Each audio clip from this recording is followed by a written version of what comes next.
Hello, my name is Keshwani. That's K-E-S-H-W-A-N-I, Keshwani. We are here because we want to prepare for the GMAT. We have been solving GMAT math problems out of this book here, GMAT Review, the official guide, the 13th edition. If you do not own this book already, purchase one immediately. You're going to need it. The book contains 230 problem-solving questions. It has 174 data sufficiency questions. We already solved every single problem from the book.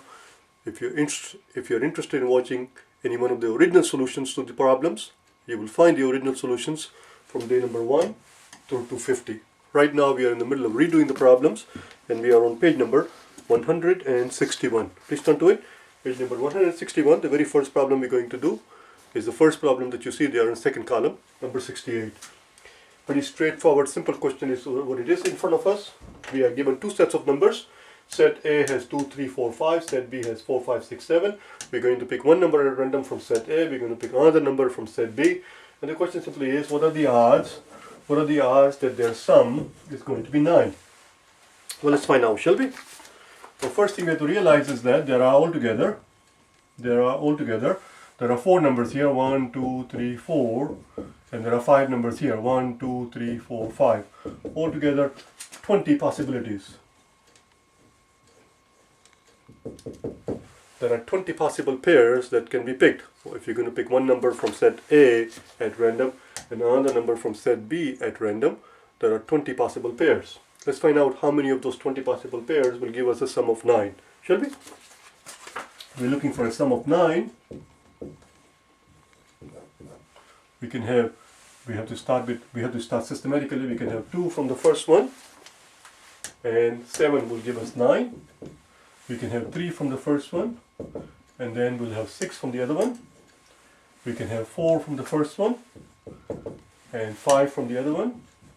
We can have 5 from the first one, and 4 from the other one. And that's about it. That basically does it.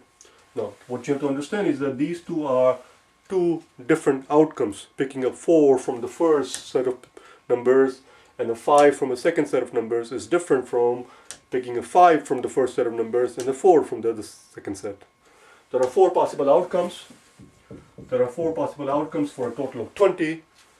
The odds of picking a pair where the sum is going to be 9 is 4 out of 20 or 2 out of 10, or if you like, 20%. The answer is 20%. Let's move on to the next question there. Let's move on to the next question.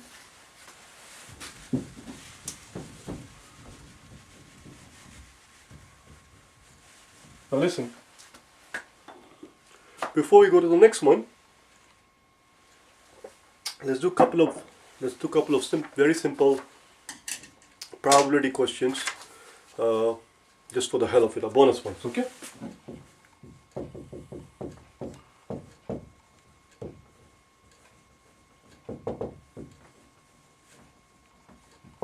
We're going to roll a dice. We're going to roll a dice, and the question simply is, what are the odds? What are the odds that we're going to get an odd number when we roll a dice? What are the odds that we're going to get an odd number? Well, it's very simple. 1, 2, 3, 4, 5, and 6. Those are the possible outcomes when you roll a dice. What are the odds that you're going to get the odd numbers? Odd numbers you're going to have 1, 3, and 5. It's 3 out of 6. What are the odds? What are the odds that you're going to get an even number? Well, again, the odds of getting an even number is 2, 4, 6. It's 3 out of 6. It's the same answer. The odds are 50%. What are the odds that if you roll a dice and you might end up with a prime number? A prime number.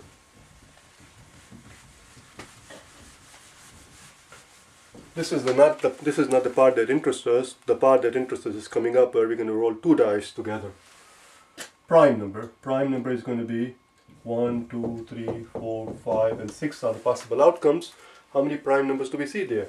We see a 2, we see a 3, and we see a 5. Again, the odds are 3 out of 6 or 50%. So when we roll a dice, the odds of getting a prime number or an even number or an odd number, they are all equal to each other, and that's 50%. let's roll 2 dice.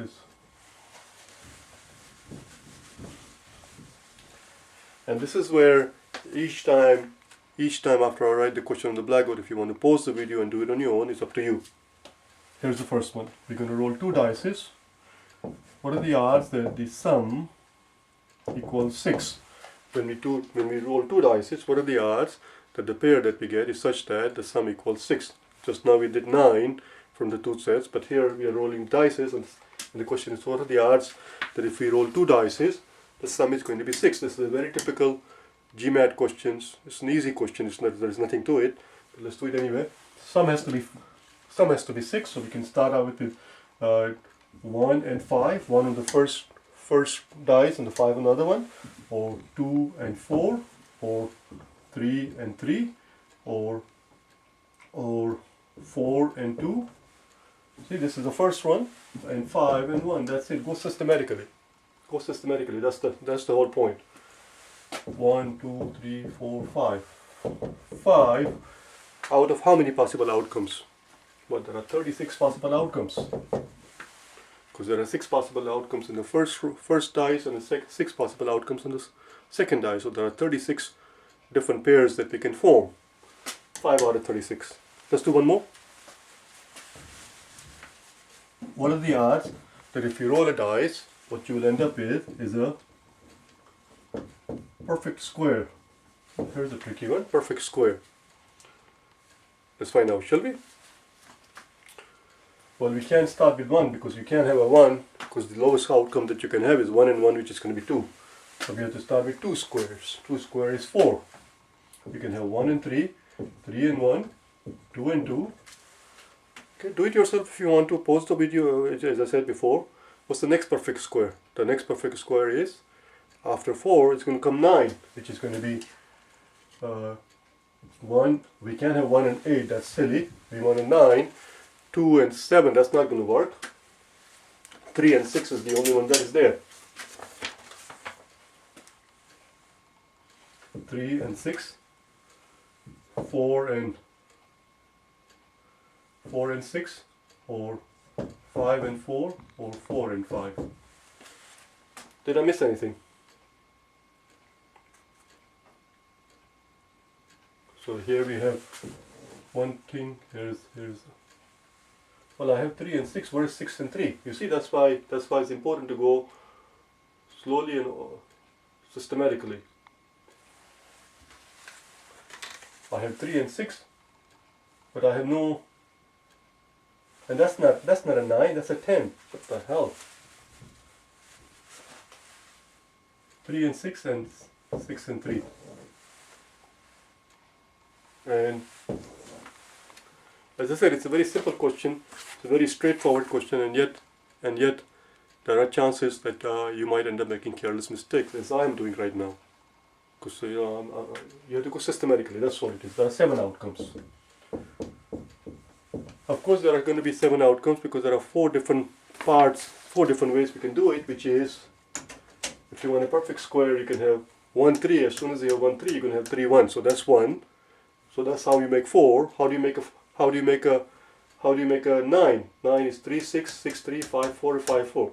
So that's 1, 2, 3, and this one is only 2 and 2. That's not going to switch. So there are not going to be 4 pairs. There's going to be 3 pairs, and then 2 and 2. That's 7. Let's do the next one. What are the odds that if we roll a dice, that the sum is going to be more than 2? But there is only one way we can get a sum of 2, which is 1 and 1. Anything else that we get, it's going to be more than 2, and since there is only one way you can get 1 and 1, the odds of getting a sum of more than 2 is 35 out of 36. It's virtually guaranteed. Let's do the next one, next problem. Number 69.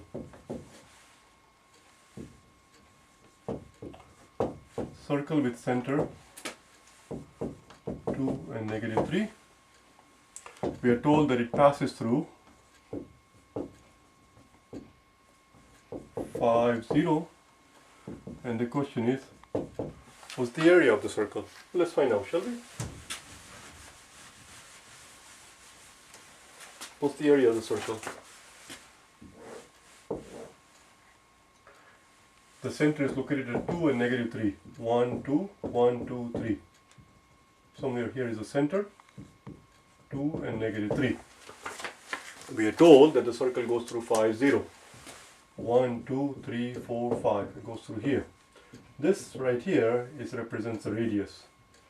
This is the radius because this is where the center circle is located. It goes through that point. So that is your radius here. So circle looks something like this. What we have to figure out is this radius. What are the coordinates of this point right here? Let's give them name here. Let's call them A, B, and C. What are the coordinates of point C? C is going to have the same x coordinate as B. B has the coordinate of 5 and 0. 5 and 0. So it's going to have the same x coordinate, and it's going to have the same y coordinate as A, which is negative 3. Now the question is, how much is the distance from A to C? A to C, it goes from 2 to 5, is 3. From B to C, from B to C, it goes from 0. Oh, sorry, it goes from 0 to negative 3. It's also 3. That's it. So now we can figure out the radius. And once we have the radius of this circle, we can figure out the area. The radius of this circle, using the Pythagorean theorem, because it's a right angle here, is simply r squared equals 3 squared plus 3 squared, which is 18. And the area is simply pi r squared, which is 18 pi. Because r squared is 18. Let's do the next one, shall we? Number 70.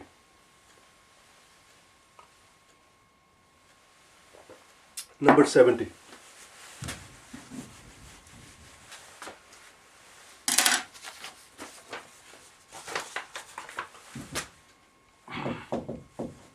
N, we are told, represents the number of cars passing on a certain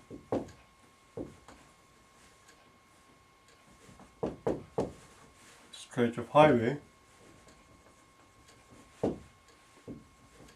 at a given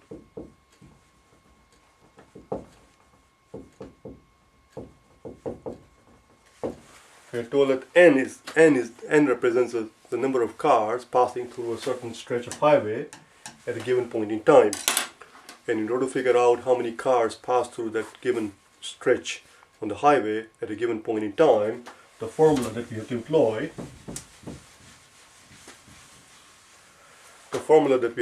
we are told, is N equals 20 times L times D over 600 plus S squared.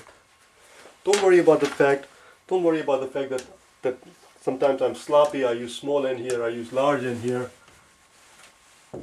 You know what I'm talking about. That's the only n there, so it's not a big deal. We're not doing anything complicated.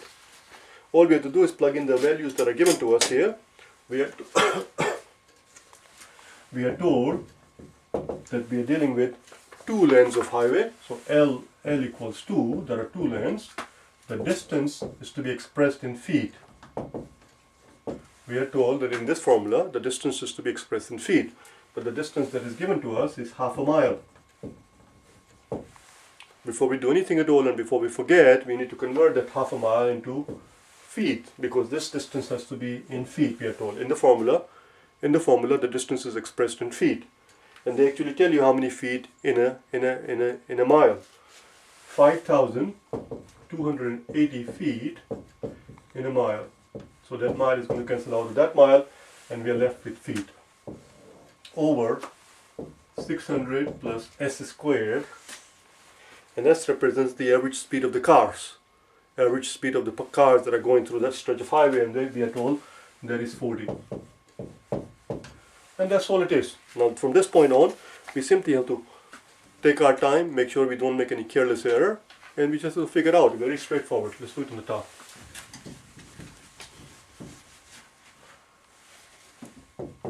So N, we are told, is 20 times this 2, and this 2 is going to cancel out, and we're just left with 5,280 on the top, over 40 squares. Of course 40 square is just 4 times 4 is 16 with the 2 zeros, so it's 1600. 1600 and then 600. 600 plus 1600 is going to be 2200.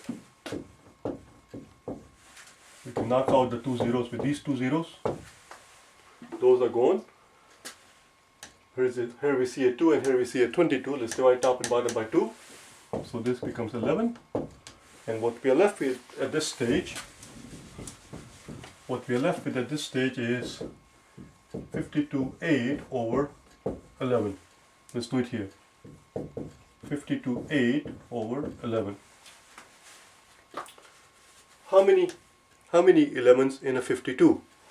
52 does not have 5 11 because 5 11s are 55. 52 has 4 11s. 4 11s are 44. When we subtract 44 from 52, we're going to get 8. That 8 goes and joins this guy, it becomes 88. Isn't it nice? It's exactly 48. The answer is 48. N equals 48. Well, 48 cars are going to pass on the given stretch of highway at the time period that is specified, about 48 cars. The answer is D. The answer is D. I'm not going to start a new page right now. We're going to stop right here. And we'll pick up from the next page tomorrow. The reason we did a couple of extra problems on probability is because otherwise there was not much in this thing. And I don't want to start a new page right now. Okay? I'll see you tomorrow. Okay? Bye now.